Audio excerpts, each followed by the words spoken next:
When did you go into the Army? You said, when did I go? Yeah, when did you go in the Army? September 9th, 1947.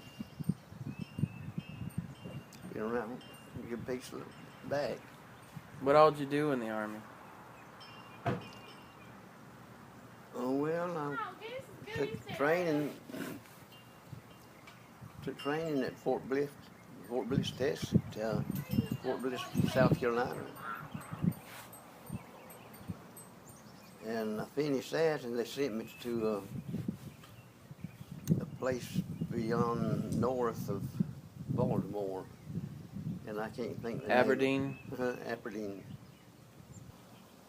Spent 10 years, 10 weeks there. And after that, then they give me a few days off and paid me the price to go to Fort Bliss, to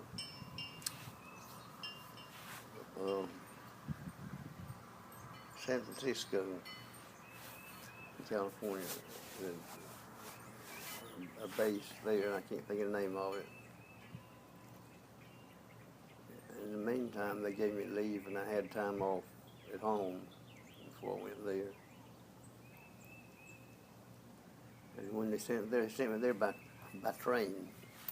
I lived on a train, I believe, about 5 days.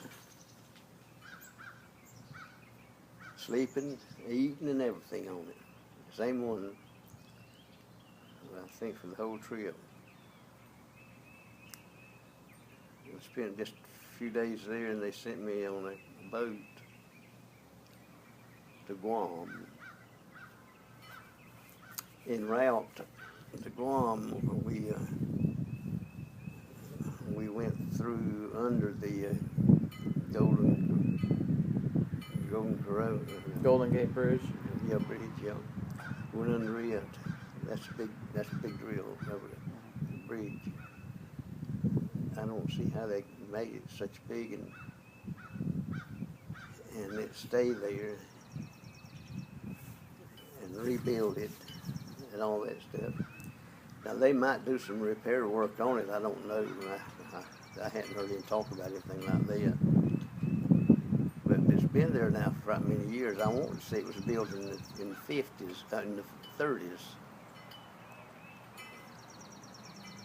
And this is getting on towards almost like a year, 100 years.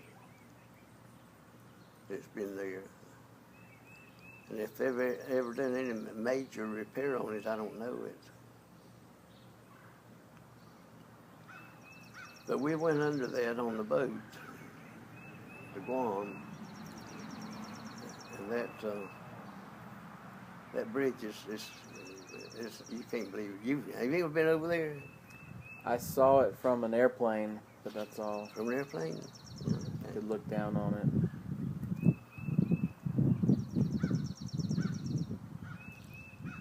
And we stopped at Honolulu en route to Guam. And I spent at Guam, I think, about 15, 16 months.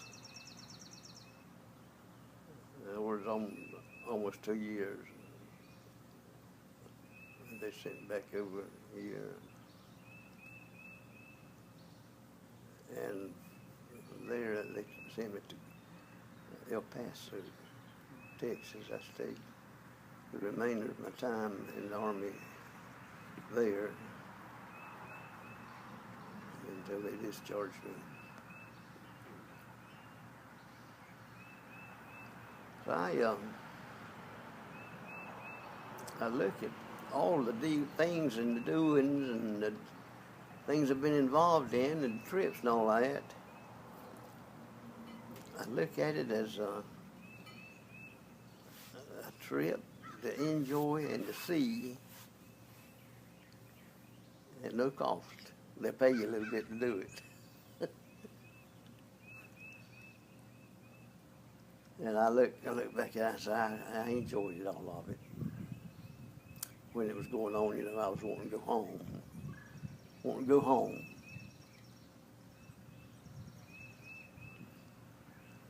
I was in the Army 4 years. And my wife, she was in school. I left her in college, not college, but high school. And she graduated from high school in spring of the 19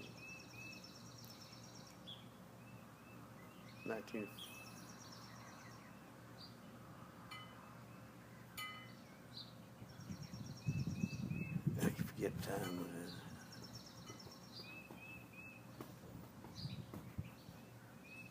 Your grandmama and I, we got married about 3 months before before I got discharged. And getting married, come home to get married, and then we took her with me. It was a nice trip, seeing things she enjoyed, and we had a good life, a busy life.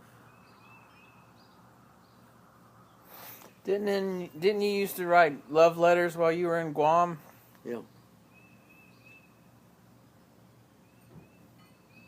I wrote to her regular, and she wrote to me regular.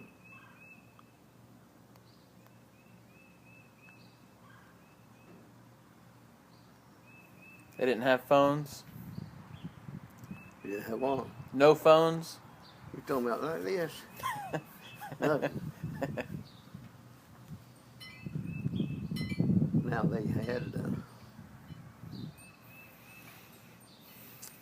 I don't really know the extent of the telephones like you're talking about there. They had radios where you could you get that thing set and you could talk to somebody. It was kind of a radio passage, you know. But telephones like we got now, they won't live such as that back then. I'd say there's probably been most advancement in stuff that's been manufactured and built and everything. Probably more stuff in my life than 1,000 years before.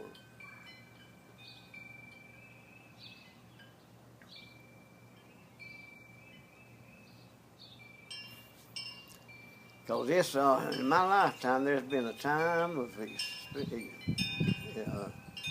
manufacturing, inventing, and all that stuff.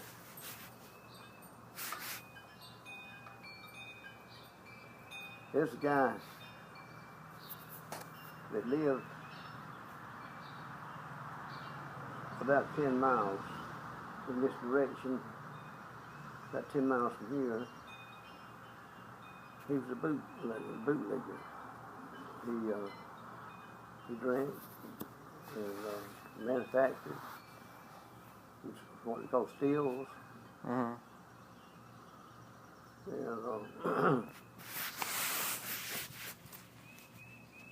And they manufactured, which was illegal, and the law would be trying to find them. The law found them, got on to them where they were at. I don't know who was working with him. I don't reckon he was completely by himself altogether, but I'm not sure about that. But they got on to him and went after him one night, and he shot him. One of them killed him. They put him in jail.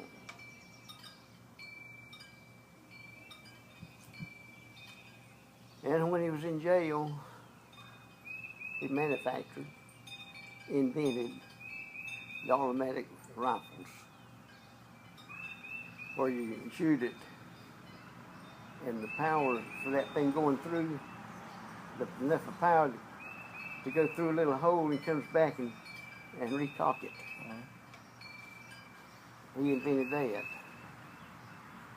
And my goodness, they got him out of jail. They just did bought his stuff, and he was a wild man then, and they even made him a let's see, what they call it, deputy, not a deputy, but he was,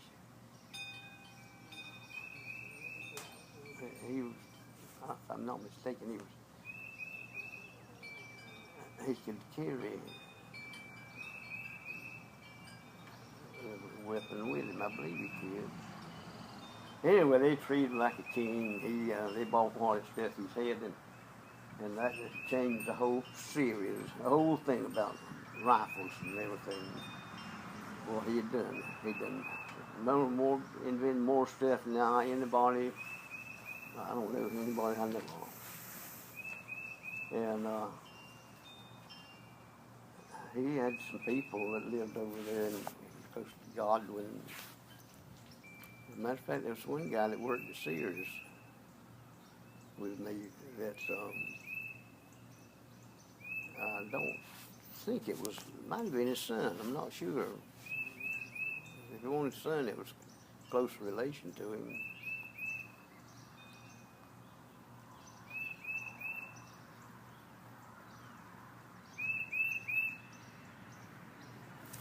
You remember his name?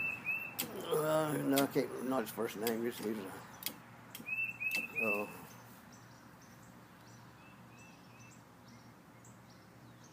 Williams, but I can't, other than that, I can't think of his name.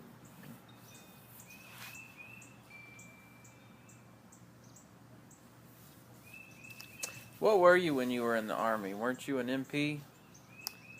Last year I was in the Army. The time I was in the Army, a total of 4 years. I joined for 3 years. And I was in El Paso, and a war broke out, and with the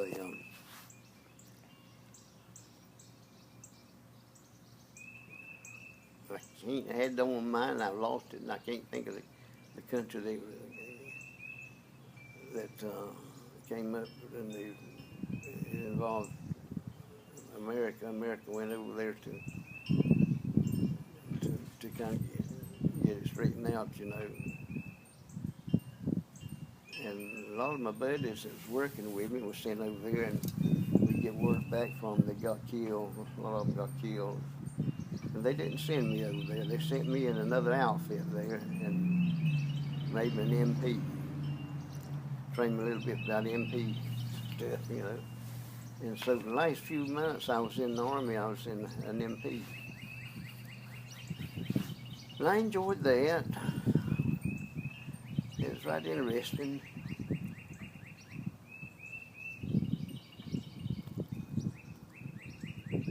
El Paso's, that's a right good size town. And my working basically was downtown as an MP. Now I lived on base, but my office where I was working mostly as an MP was downtown. Of course, it could be anywhere on base or downtown. But I worked downtown at an office downtown where we collected any soldiers down there arrested. They'd take them to my outfit building, and we'd hold them there until it was convenient, the right time to take him back to his to the main base. It's right interesting. El Paso is right near to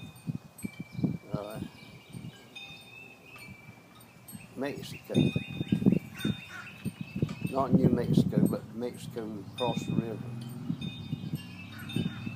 And on payday, the GIs could go down there, get passes, go down there, and they'd be out there and get drunk and come back in. As they come back in over the river, the bridge, we had an office there where we had to check GIs, you know, make sure everything's all right. There's a bunch of them on payday. There's a bunch of them be arrested. They get over there and get drunk. And a lot of times they lose the money and get in trouble over there, you know, and all. And basically what we did, we had an office downtown in El Paso, and there's where I worked.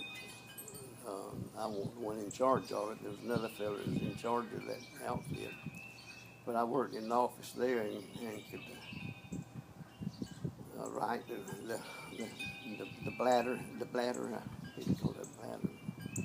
It was right what the story is, you know, what it needs to be. Anyway, there was one time on payday, down at the bridge where they came from Mexico, there was so many of them that got arrested. And really, most of them got arrested because they were too drunk. They'd get themselves in trouble. And so we'd arrest them and take them all back into our office in town. And usually pretty quick, most of the next day anyway, we'd take them to their regular outfit. And one day on payday, a bunch of them went over across the river to Mexico and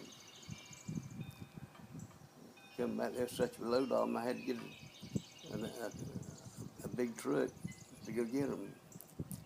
And there was a truck, an open body, but it had benches that you could sit in. And I had a pretty big load on it. And I stopped for a light or something, and one of them jumped off and started running. And I slammed brakes, switched it off, and took the key in my pocket, and got out and took off running and caught that guy. And took his hand and jerked it up there like that and led him back to the truck and put him back in. We were so close to the office, I don't remember. I might have just took him right on to the office. I don't remember about that part of it. Well, I look back at that there. Here I am. I weigh 170, 180 now, right, almost. Then I weighed about 135. I was just a little runt. And think about me jumping out of that truck and start running. Gee, I had got escape. I can't hardly believe I ever did it, but I did. I was running. Caught him pretty quick. Threw his arm up there like that and let him in. If he resisted now, he could have whooped him. He'd have got himself in trouble now if he'd have done that, but he didn't do it. He decided the best thing he'd do was just let him take me on in.